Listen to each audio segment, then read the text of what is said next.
Bienvenue, c'est les Actus. À la une cette semaine, les actions humanitaires à travers l'association Alsace-Népal. Comment allier le métier de toiletteuse à domicile et la passion du chien avec Véronique. Un nouvel épisode sur le tri avec les ambassadeurs du SMICTOM. Aujourd'hui, tout sur les briques alimentaires. Mais tout d'abord, intéressons-nous à un dispositif d'aide aux seniors mis en place par le Conseil général. Retraités depuis 16 et 17 ans, René et Adrienne se sont équipés d'un ordinateur depuis novembre 2013. Dès lors, ils sont devenus des internautes à temps plein. En 3 mois, leur quotidien a radicalement changé. Tu marques dedans ce que tu veux regarder, ce que tu veux cuisiner demain. On envoie des mails à la famille ou bien à des copains, des copines, n'importe. Et on regarde les mails. On ouvre les mails des fois quand il y a une pièce jointe avec, on regarde les pièces jointes et on l'utilise quotidiennement. J'arrive à faire les mails tout seul. Je vais sur Marmiton, je regarde les recettes. J'ai déjà essayé les recettes. Mais le petit-fils m'a dit surtout, mamie, ne fais pas les recettes de Marmiton, fais comme la cuisine, comme tu la faisais toujours. Cet équipement, c'est la société Serviligne qui est venue l'installer, et notamment Justine Muller qui est leur formatrice et leur interlocutrice. Donc Serviligne propose des outils techniques destinés au maintien à domicile des personnes âgées et des personnes handicapées, et propose donc dans ce cadre-là des dispositifs de téléassistance, des dispositifs de capteurs de chute, des dispositifs de géolocalisation et cet appareil-là, cet ordinateur, qui est destiné aux personnes isolées et qui ont envie de rester stimulées, de rester actifs, de rester en prise avec leur environnement et leur monde. À l'initiative du Conseil général du Bas-Rhin, ce type de dispositif est régulièrement mis en place pour le maintien à domicile des personnes âgées. Serviligne, qui est partenaire du projet, est positionné sur le canton de Niederbronn-les-Bains où plusieurs personnes se sont déjà équipées depuis quelques mois. Donc c'est un dispositif qui va permettre de façon simplifiée aux personnes qui découvrent ou qui souhaitent se mettre à l'informatique d'accéder à différents services très rapidement et très simplement.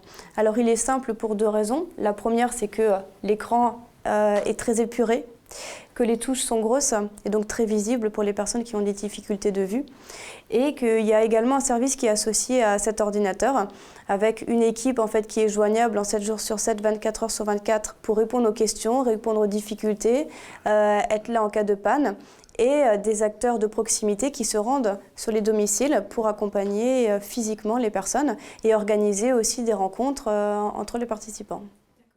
Prise en main difficile au début, René et Adrienne s'entraident aujourd'hui mutuellement. Ils peuvent joindre un contact à distance en cas de problème et même participer à des visioconférences avec leurs proches. Alors bien sûr, Je trouve que c'est une très bonne chose qu'ils se fait lancer là. Une famille qui a les enfants plus loin, qui ne peuvent pas venir tous les semaines ou tous les 15 jours. Et ça leur permet d'avoir des contacts avec eux, de les voir. Et c'est une très bonne chose. D'autres dispositifs sont proposés par la société Serviligne et le Conseil général du Bas-Rhin, comme les bips, les capteurs de chute ou la géolocalisation. Des seniors comme René et Adrienne, il y en a beaucoup. Ils peuvent même transmettre des données médicales à leur médecin traitant à travers des appareils branchés directement à leur ordinateur. Pour plus d'informations, contactez le Conseil général du Bas-Rhin.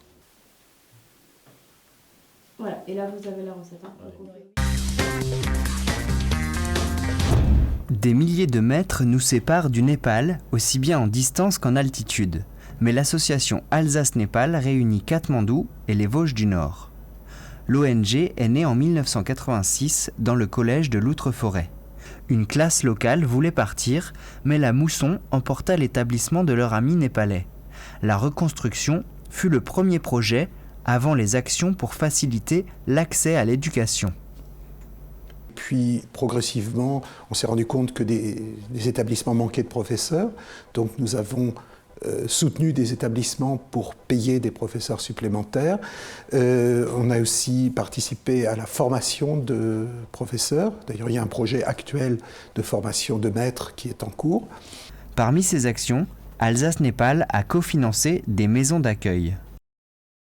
Nous avons investi plus de 700 000 € au Népal. Essentiellement, le gros du budget, ce sont les parrainages. Donc ces parrainages ont démarré en 1991 avec tout au début une douzaine d'enfants issus de milieux défavorisés d'un village à 2 jours de marche de Gorka.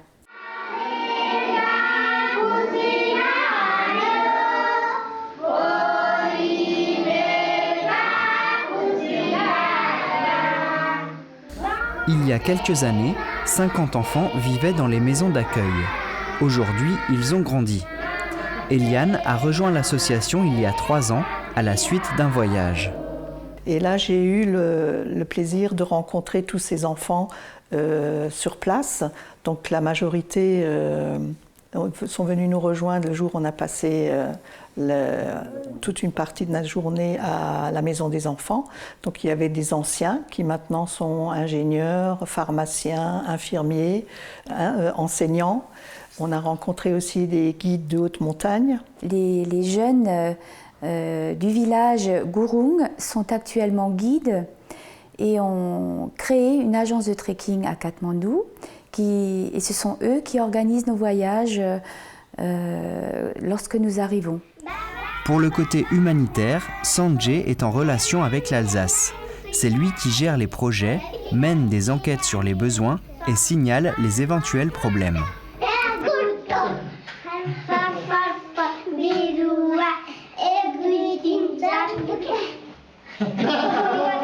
Le pays est réputé pour ses hauts sommets.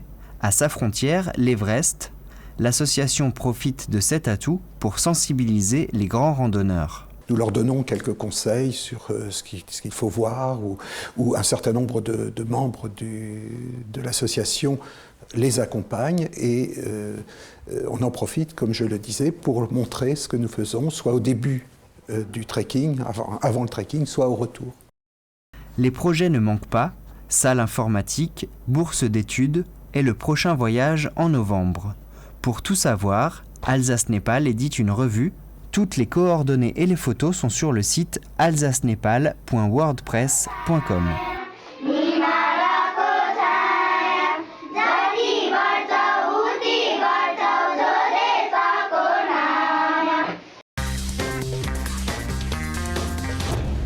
Reconversion, réorientation, il n'y a pas d'âge pour changer de métier et Véronique Rössler est bien placée pour en parler. Depuis plus de 6 mois, elle a ouvert son entreprise de toilettage à domicile, un métier qui a tout d'abord été une passion.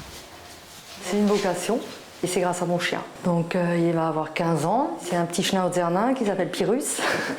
Et donc c'est lui qui m'a donné envie, vraiment l'envie de faire du toilettage parce qu'il partait en expo et j'avais envie moi-même de m'occuper de lui et de faire moi-même le toilettage. Et j'ai été donc jusqu'en Belgique et à Montpellier pour faire des stages de perfectionnement. Comptable dans le garage familial pendant 15 ans, Véronique a attendu la retraite de son père pour se lancer dans les études par correspondance. Une décision difficile à prendre puisqu'elle a tout plaqué pour recommencer à zéro. Depuis juillet 2013, elle se rend quotidiennement chez ses clients pour faire une beauté au toutou. J'ai pas eu envie d'avoir un salon et d'avoir un chien après l'autre et je préfère avoir le contact avec les gens. Et puis voilà, et les gens ils sont souvent rassurés quand je m'occupe de leur chien.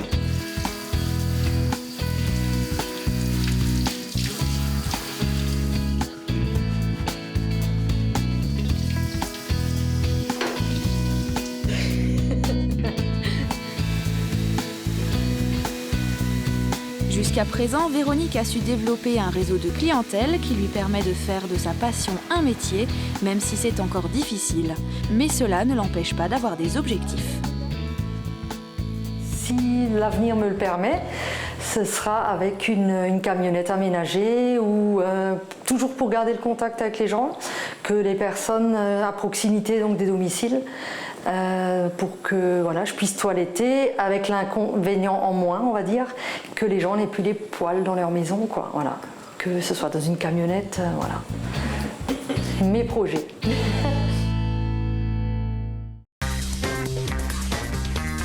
Bonjour à tous, bienvenue. Nouvelle émission sur le tri sélectif avec Philippe Mater, bonjour. Bonjour. Alors de quoi allons-nous parler aujourd'hui On va parler des briques alimentaires. Alors c'est spécifique ça, hein. On en trouve là-dedans, on va voir tout de suite. Oui, allons-y. Alors, donc, par exemple, qu'est-ce que c'est les briques alimentaires? C'est ça. Bon, c'est ça. Donc c'est un contenant où il y a par exemple du jus de fruits, ça peut être la compote, ça peut être du lait. Donc il y a différentes briques alimentaires. Donc il faut savoir que ça c'est recyclé. Voilà. Alors le fait qu'il y ait un bouchon en plastique dessus pose pas problème? Ah, absolument pas. Donc le bouchon, d'un côté, il faut le laisser, et de l'autre côté, ça évite s'il y a des restes de jus de couler sur le papier. Donc vaut mieux le laisser. Ça ne dérange pas du tout. On peut aussi compacter un peu ou c'est pas nécessaire? Ça dépend de la place qu'on a dans notre poubelle. Ça dépend. Si, normalement, on peut le laisser tel quel. Mais si on a vraiment manque de place, on peut éventuellement le compacter, mais c'est pas une nécessité. Donc il y a d'autres exemples de ce genre de choses avec le bouchon? Voilà, donc on peut laisser les bouchons. Si vous mettez des briques alimentaires, on peut très bien laisser le bouchon, ça ne dérange absolument pas. L'essentiel, c'est que ce soit vide, et même pas besoin de rincer, rien du tout. Et vous le mettez tel quel, en vrac, comme ça, dedans. Là, vous avez une brique en lait, par exemple. Là, il n'y a pas de bouchon. Donc il faut bien la vider quoi, avant de la mettre dedans pour qu'elle soit bien vide. Et sinon, on peut mettre ça.